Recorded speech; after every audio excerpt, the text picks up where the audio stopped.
হ্যাঁ, আমি প্রস্তুত। আমার শরীর ইস্পাতের মতো, ভাঙবো তবু মচকাবো না।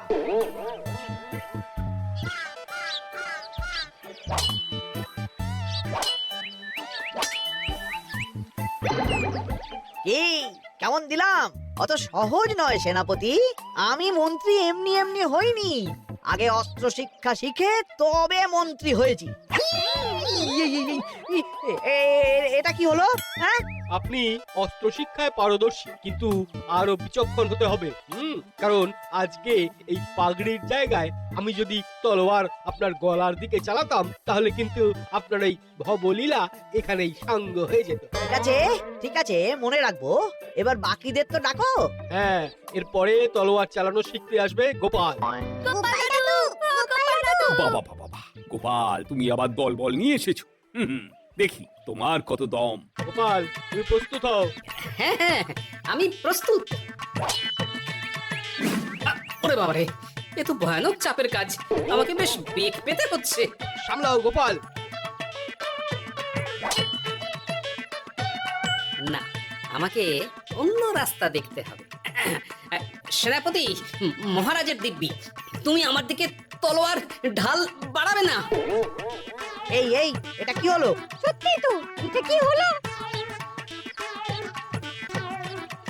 গেল গেল গেল গেল গেল গেল গেল, দুটিটা খুলে গেল গো।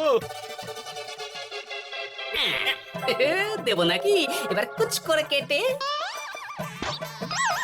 জিতে গেছি, জিতে গেছি। এটা কি হলো? শত্রুপক্ষ কখনো কারো দিব্যি শুনবে না।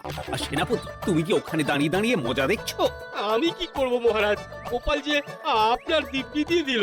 গোপাল বেটা খুব চালাক। তাহলে এখন উপায়? ওসব গোপাল তোমাকে বোকা বানাবার জন্য করেছে। তুমি খুঁটি ঠিক করে আবার লড়াই চালিয়ে যাও। যথাজ্ঞা মহারাজ। সিধে হয়ে যা। আর বলবেন না মহারাজ, আজকে গিন্নি কাঁচা লঙ্কা দিয়ে কুচো চিংড়ির ঝালটা যা বানিয়েছিল না, খেতে খেতে দেরি হয়ে গেল। গোলগাপ্পি দেওয়ার আর জায়গা পাও না না? বিশ্বাস করুন, সত্যি খুব ভালো রান্না করেছিল গিন্নি, তাই আবার আরেক হাঁড়ি ভাত চড়াতে বললাম।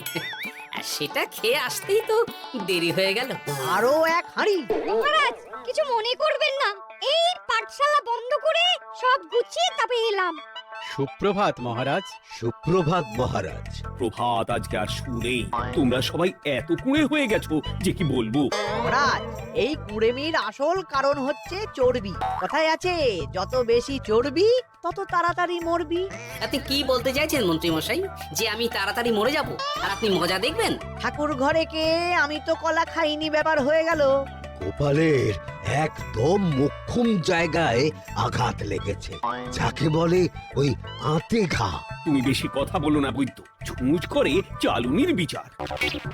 হ্যাঁ, বৈদ্য তো দেরি করেই এসেছে। আমার মনে হয় প্রত্যেককে এমন ভাবে প্রশিক্ষণ দেওয়া দরকার যাতে তারা একটু চনমনে হয়ে ওঠে। হ্যাঁ মহারাজ, তাহলে আগামীকাল থেকেই শুরু হোক ব্যায়াম আর অস্ত্র শিক্ষা। হ্যাঁ, কুঁড়ে থাকলে রাজ্যের কোনো বিপদ আপদেই সভাসদেরা কাজে আসবে না। ঠিক বলেছেন মহারাজ। তাহলে আর দেরি কেন, চলো সবাই এখনই আমরা মাঠে যাই। এই তো মহারাজ, ভরপেট খেয়ে এলাম, এখনই মাঠে? ও সব অজুহাত দিয়ে লাভ নেই, চলো চলো চলো।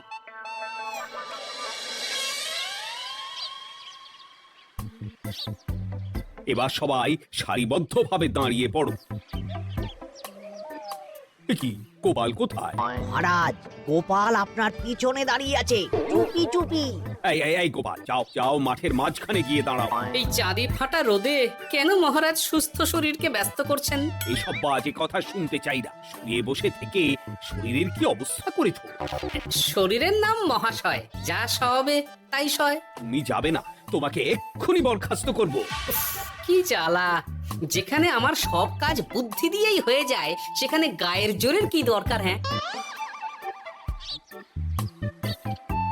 এই গোপাল, আমি 1 থেকে 3 অব্দি গুনবো, তারপরে সবাই এই মাঠের ধার বরাবর 5 বার পাক দিয়ে দৌড়বে। ঠিক আছে মহারাজ, আমি প্রস্তুত। আমি রোগাপটকা আছি, কোনো সমস্যাই হবে না। হয়ে গেল। সবাই প্রস্তুত? 1 2 3। কি হলো গোপাল, দৌড়াও দৌড়াও। মহারাজ, এর থেকে বেশি জোরে পারবো না। আই, কে আছো? একটা কঞ্চি দাও। এই সেরেছে। বেশ হয়েছে ব্যাটার এবার চর্বি কমবে। কি হলো গোপাল, হ্যাঁ হয়ে গেল? হ্যাঁ?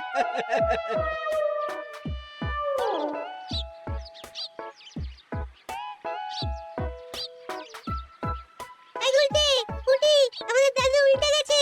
হ্যাঁ তাই তো দেখছি। চল চল গিয়ে দেখি। উফ, চেহারার কি অবস্থা বানিয়েছো গোপাল, হ্যাঁ? এতটুকু দৌড়তে গেলেই চিটপটাং। তাড়িয়ে দিন মহারাজ, এরকম বেঢপ চেহারা সভাসদকে আমাদের দরকার নেই। না না, তা বললে হবে নাকি গোপাল? তুমি এক্ষুনি বাড়ি চলে যাও, কালকে আবার মাঠেই দেখা হবে। এই দাদু বাড়ি চলো। ওরে বাবারে,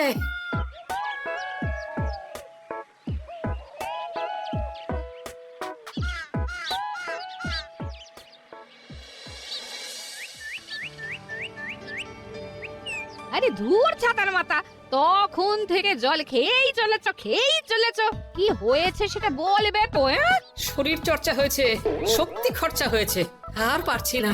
উফ, বাপরে বাপ, কি পায়ে ব্যথা। এই জন্যেই আমি বলি বাবু, একটু বপুটাও নড়াও, কিন্তু কার কথা কে শোনে?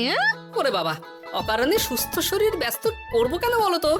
বেশি নড়াচড়া করলেই আয়ু কমে যায়। তোমার এই বাজে কথা কোন শাস্ত্রে লেখা আছে শুনি? শাস্ত্রে কেন যাব, বাস্তবে জলজান্ত উদাহরণ আছে। আমি মানতে পারছি না। হুম, মানতে পারছি না বললে তো হবে না, তোমাকে মানতেই হবে। বেশ, প্রমাণ করো। আমি যদি তোমাকে প্রমাণ করে দিতে পারি, তাহলে আজ থেকে বাড়ির বাজার দোকান করার দায়িত্বটাও তোমাকেই নিতে হবে। দিদা তুমি তো ফেসে যাবে, দাদুর সঙ্গে বাজি লড়বে না। এই বাদ দে তো, তোর দাদু আগে প্রমাণ করুক যে বেশি নড়াচড়া করলে বয়স কমে। হ্যাঁ তাহলে বাজি? হ্যাঁ বাজি। আচ্ছা ঠিক আছে, বেশ। তুমি একটা পশুর নাম বলো তো, যারা খুব তাড়াতাড়ি দৌড়য়। ঘোড়া, হরিণ, চিতাবাঘ আরো আছে। আচ্ছা, এবার সবচেয়ে আস্তে আস্তে কোন পশু চলে, এরকম একটা পশুর উদাহরণ দাও। কেন কচ্ছপ? এই তো পেয়ে গেছে উত্তর। এবার তুমি বলো তো, কচ্ছপ কত বছর বাঁচে, আর ঘোড়া, হরিণ, চিতাবাঘ এরা কত বছর বাঁচে? চিতাবাঘ, ঘোড়া কেউই 30 বছরের বেশি বাঁচে না, কিন্তু কচ্ছপ 300 বছরও বেঁচে থাকে। হেরেছে আমার বউ হেরেছে। উফ, জীবনের কত বড় চাপ নেমে গেল। হ্যাঁ, এই তুমি আমাকে এভাবে হারালে? তখনই বললাম দাদুর সঙ্গে বাজি লড়তে যেও না। নাও এবার খেলা সামলাও।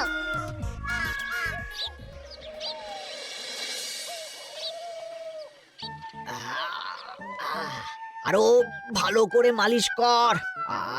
আজকে ছোটাছুটি করে পা দুটো বেশ ব্যথা ব্যথা করছে। কালকে তো আবার অন্য পরীক্ষা।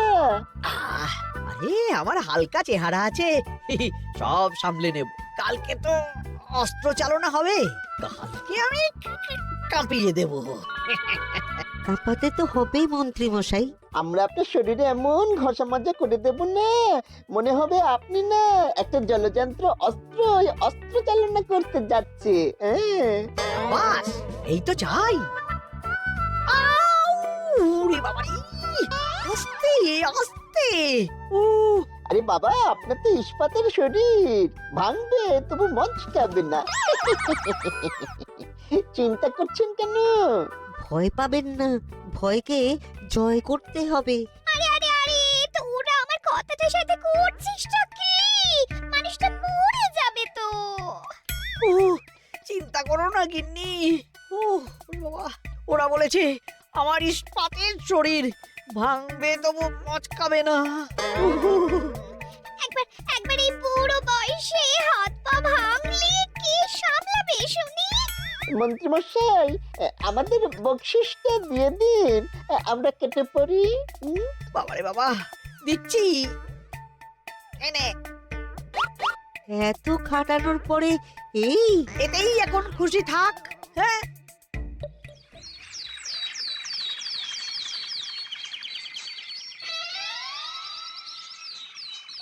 এবার তোমাদের সকলকে অস্ত্র শিক্ষা দেওয়া হবে। উফ, রোজ রোজ কি জ্বালাতনে পড়েছি, বাপরে বাপ। বাবা মা কাউকে ডাকার দরকার নেই। ভালো না লাগলে রাজসভা চাকরি ছেড়ে চলে যাও। মহারাজ এটা তো উচিত নয়, যে যেটাই পারদর্শী তাকে সেটাই করতে দিন না। একটা বাঁদরকে যদি আপনি বলেন শিকার করে মাংস খেয়ে দেখা, সে কি পারবে মহারাজ? মহারাজ, গোপাল একটু বেশি কথা বলছে, ওকে আপনি বের করে দিন। আমি তোমার কথায় গলবো না গোপাল, তোমাদের সবাইকে এখন অস্ত্র শিক্ষা শিখতেই হবে। কর্তার ইচ্ছায় কর্ম, এখন তো আমার আর কিছুই বলার নেই। তাহলে আর দেরি কেন, তোমরা সবাই একটা করে ঢাল আর একটা করে তলোয়ার তুলে নাও। সেনাপতি, বলুন মহারাজ। তুমি সকলকে অস্ত্র শিক্ষা দেবে, তলোয়ার চালানো শেখাবে। এক এক করে প্রত্যেকে তোমার কাছে যাবে আর এক এক করে তুমি সবাইকে তলোয়ার চালানো শেখাবে। আচ্ছা মহারাজ, তাহলে ওই সবার প্রথমে চলে আসুন মন্ত্রী মশাই।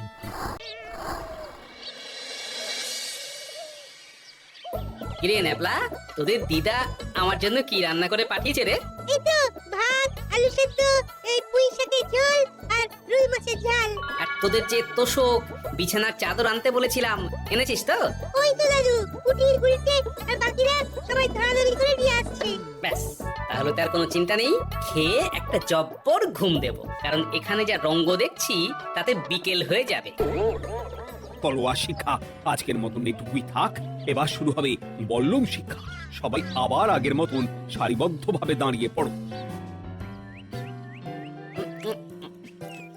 আহ, তোদের দিদা ওই সবটা কিন্তু বেশ জবর বানিয়েছে। তোদের দিদার হাতের রান্নার কোনো তুলনাই নেই। আহা কি স্বাদ! এ কি, গোপাল আবার কোথায় গেল?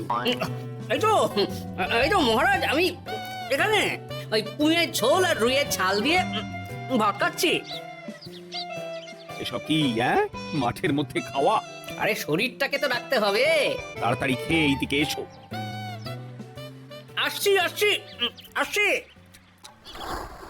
এবার আমি তোমাদের দেখাবো কিভাবে বল্লম নিয়ে তেড়ে যেতে হয়। দেখান মহারাজ। এ তো খুবই সোজা মহারাজ। ঠিক আছে, তাহলে বল্লম নিয়ে তেড়ে যাও দেখি। দিন, আপনার হাতের বল্লমটাই দিন। আরে আরে, গোপাল তো মাঠ থেকেই চলে গেল। আমি ডেকে আনছি মহারাজ। আরে আরে, ও গোপাল গোপাল, মহারাজ ডাকছেন, থামো থামো। মহারাজ বলেছেন বল্লম নিয়ে তেড়ে যেতে, তেড়ে গিয়ে আবার ফিরে আসতে তো উনি বলেননি। আরে এ তো মহা মুশকিল। উনি এক্ষুনি তোমাকে মাঠে ফিরতে বললেন। সেটা আপনাকে বলতে পারে সেনাপতি, আমাকে তো বলেনি। আমি চললাম।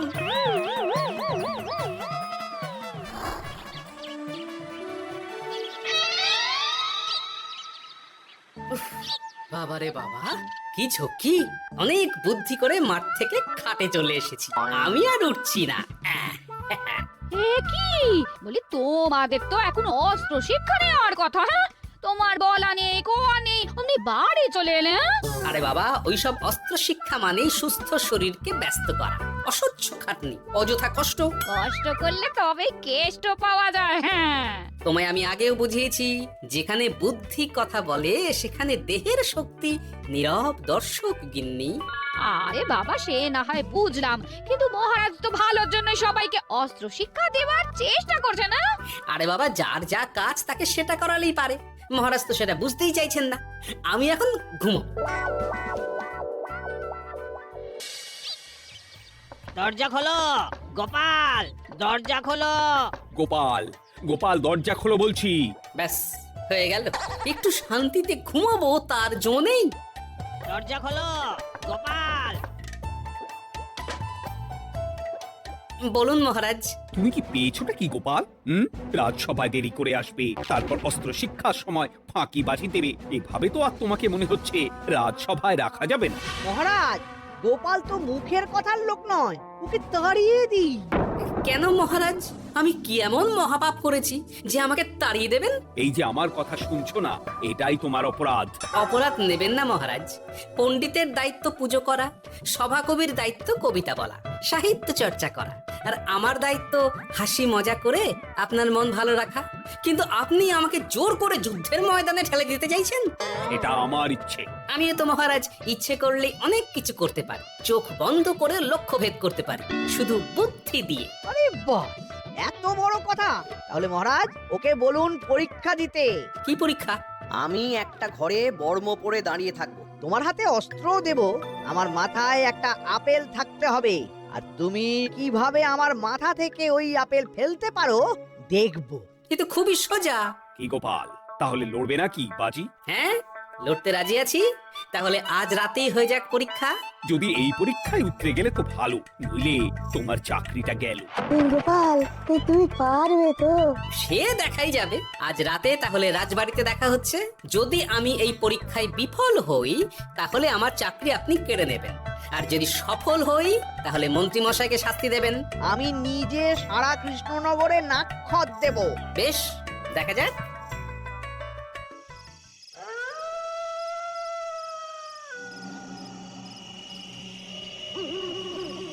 কি মন্ত্রীমশাই, ব্যবস্থা সব ঠিকঠাক হয়েছে তো? হ্যাঁ, এবার শুধু গোপালের পরীক্ষার পালা।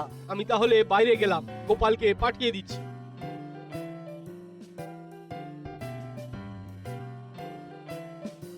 এবার যাও গোপাল, ঘরের ভিতরে যাও, দেখি তুমি কি করে মন্ত্রীর মাথা থেকে আপেল ফেলতে পারো।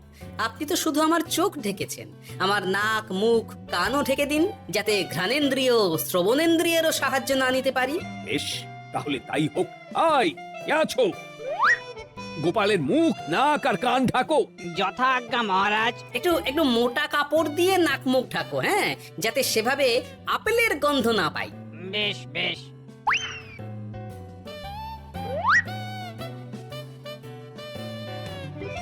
যাও গোপাল।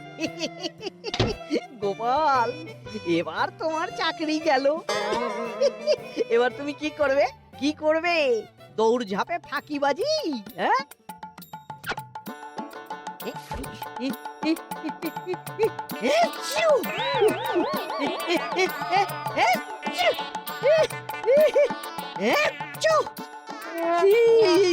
গেল গেল গেল গেল গেল, আপেল পড়ে গেল।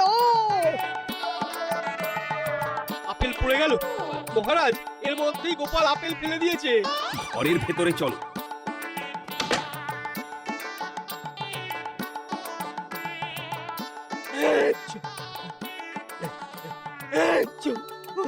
বাবারে, কি ওরে বাবারে বাবা, কি ঝাঁজ! ওরে বাবারে বাবা! কি মহারাজ, দেখলেন তো গোপালের চমক? অস্ত্র ছাড়াই আপেল ফেলে দিলাম। কি, এটা তো তুমি নীতি বিরুদ্ধ কাজ করেছো। সারা ঘরে নস্যি ছড়িয়ে দিয়েছো। মহারাজ, হাঁচতে গিয়ে আপেল পড়ে গেছে। এবার সারা কৃষ্ণনগরে নাক্ষত দিতে হবে। সত্যি সত্যি গোপাল, বুদ্ধি তো তোমার জুড়ি মেলা ভার। আমার নাম গোপাল ভাঁড়। একটা কথা মনে রাখবেন, কেউটে সাপের লেজে পা দেবেন না, আর গোপালের কাজে বাধা দেবেন না। যে কাজ বুদ্ধি দিয়ে করা যায় তার কাছে শক্তি ছোট্ট শিশু মাত্র। সত্যি গোপাল, আজ তুমি সেটাই প্রমাণ করে দিলে। আর আজ থেকে তোমাকে তোমার ইচ্ছার বিরুদ্ধে খাটাবো না। তুমি খাও দাও, বুড়ি বানাও। যার যা কাজ সে তাই করবে। যেমন এখন মন্ত্রী মশাই নাক্ষত দেবেন। হ্যাঁ, ভুল করে বাজি ধরে ফেলেছি, এখন নিজেই চাপে পড়ে গেলাম। তাহলে আর দেরি কেন? নাক্ষত এখন থেকেই শুরু হোক। কৃষ্ণনগরের রাস্তা শেষ হতে হতে সকাল হয়ে যাবে।